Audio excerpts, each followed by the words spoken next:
Hey guys, what is up? It is the Fast Break Report here, bringing you guys another vlog. So this video is going to be dedicated exclusively to Myles Turner because a lot of reports are coming out on Twitter. A lot of verified sources, a lot of NBA League insiders are essentially saying that the Pacers are not looking to pay Myles Turner the amount of money he's asking for. I had a feeling this was going to come. I had a feeling this was going to happen 2 years ago when we decided to pay Myles Turner $35 million in 1 year because we just needed to get rid of some money. And when that happened, I think I remember making a video like when he did get paid saying that this is Myles Turner's new baseline for the future is $35 million. And I feel like I was right in that assumption because now it is reported that Myles Turner wants upwards of $30 million a year. Myles Turner currently makes about $19 to $20 million a year, which is a nice contract for him. Okay, that's the one thing Myles Turner's got going for him is his contract is very valuable, and a lot of other teams would be into that. However, he has to become an unrestricted free agent, which hurts his trade value. And Myles Turner wants money that he's simply not worth.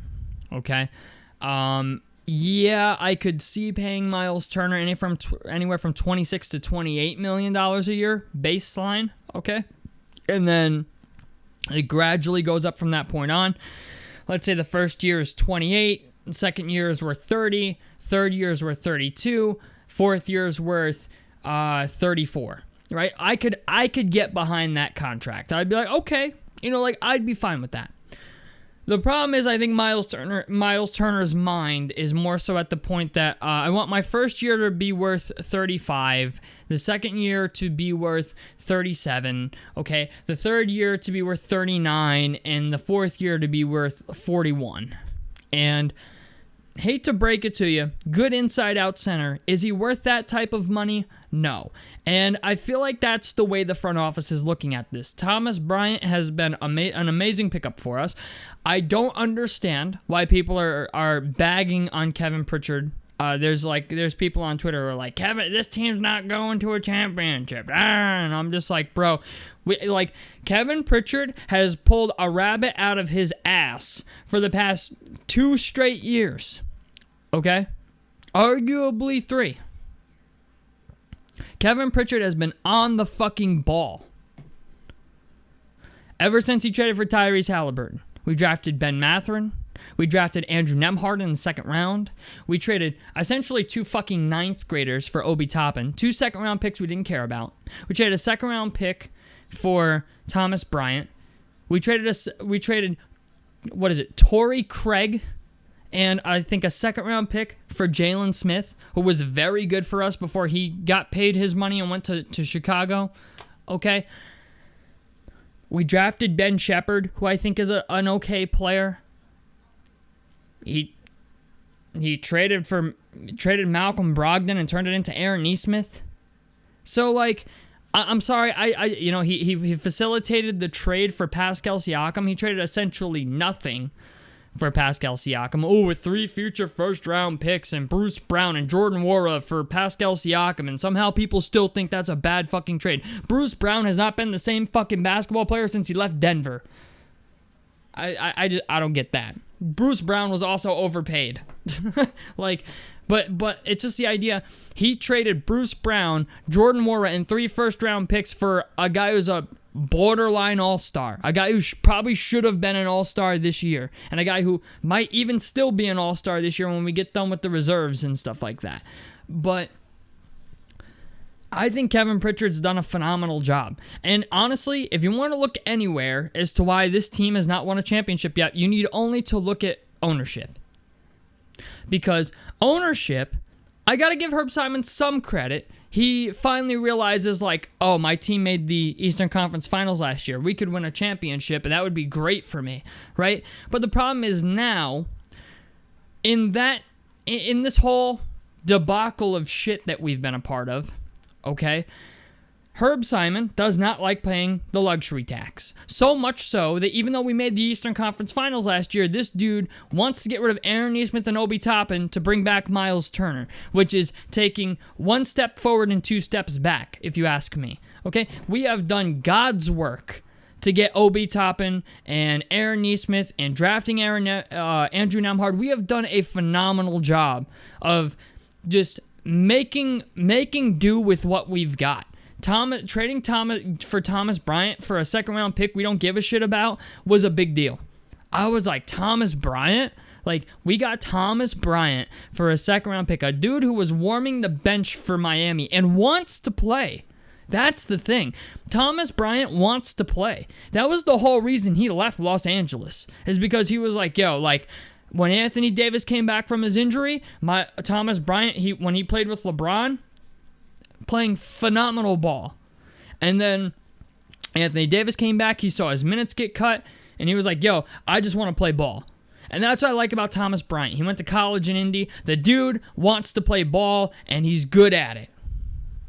So it's hard for me to disagree with the front office and ownership even though I think Herb Simon is a penny-pinching weirdo who trips over fucking dollars to pick up pennies. But when it comes to the situation between Thomas Bryant and Myles Turner, go look at Thomas Bryant's per 36 numbers, bro. Like right now. Pause the fucking video, pull up Basketball Reference, and go look at Thomas Bryant's per 36 numbers and tell me that dude couldn't start. Because I've seen people start to say Thomas Bryant could put up Myles Turner's numbers with Myles Turner's minutes, and they are 110% correct. And Thomas Bryant's going to cost you a fraction of what it costs to bring Myles Turner back. Now, I do understand the crowd of people that like Myles Turner. I can't say that I don't understand them because he has chosen Indiana time and time again in free agency. But also, you have to understand, we're in a different NBA these days. Okay? We're at a point now where the Boston Celtics shoot 60 three-pointers a game. We're in a league of three-point shooters. And while, yes, Myles Turner is a three-point shooter and he blocks shots, the problem is what he does not fit what this team needs at the current point in time. That is the biggest problem with Myles Turner. We need rebounding. We need one-on-one defense under the basket. We need a lot of things. And Rick Carlisle's done a phenomenal job, I think, of improving this team on defense in the past month. I think they've really taken a real step forward. I've been preaching it for like a year and a half now. Finally, something's sunk in. But I just don't see a world in which you pay Myles Turner upwards of $35 million a year and you think he's worth it. Because the same people who are going to say Myles Turner are worth that are the same people who are going to say that, you know, DeAndre Ayton wasn't worth what he got paid. Even though Myles Turner would officially be making more money than any single year in which DeAndre Ayton got paid. And DeAndre Ayton fits more of what this team was trying to do in the first place.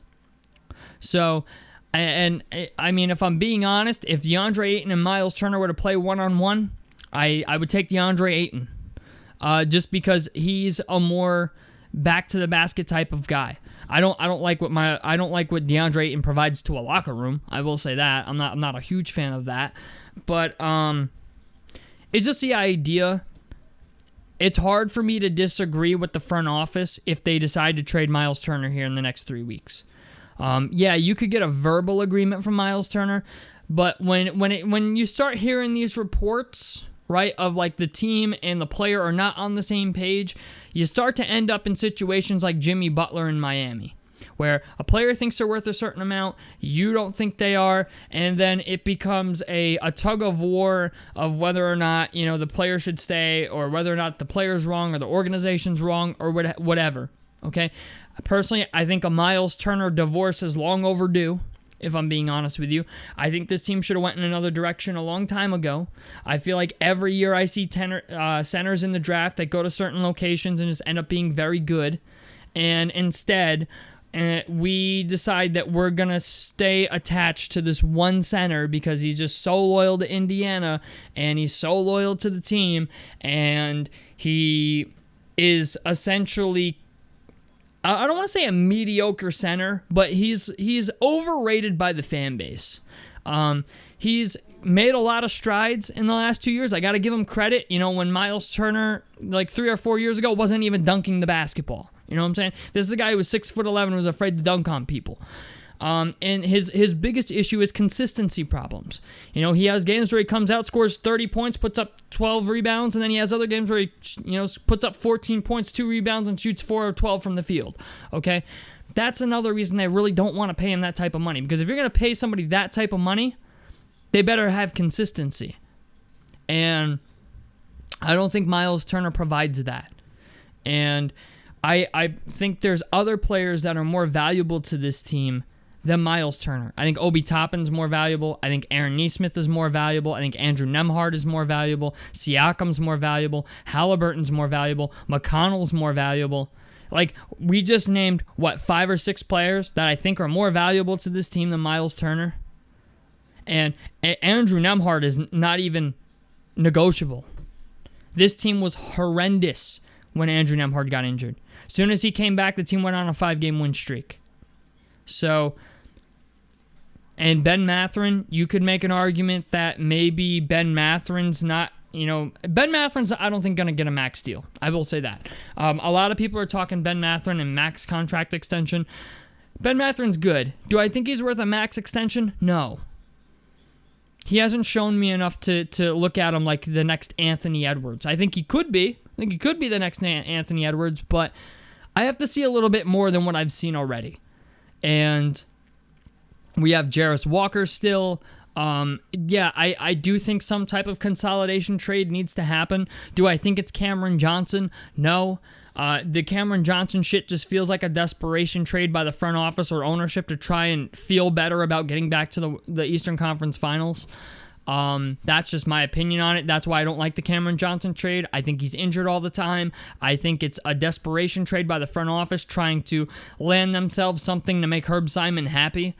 But at the end of the day, I wouldn't be surprised if Myles Turner's on the trading block here in the next 3 weeks.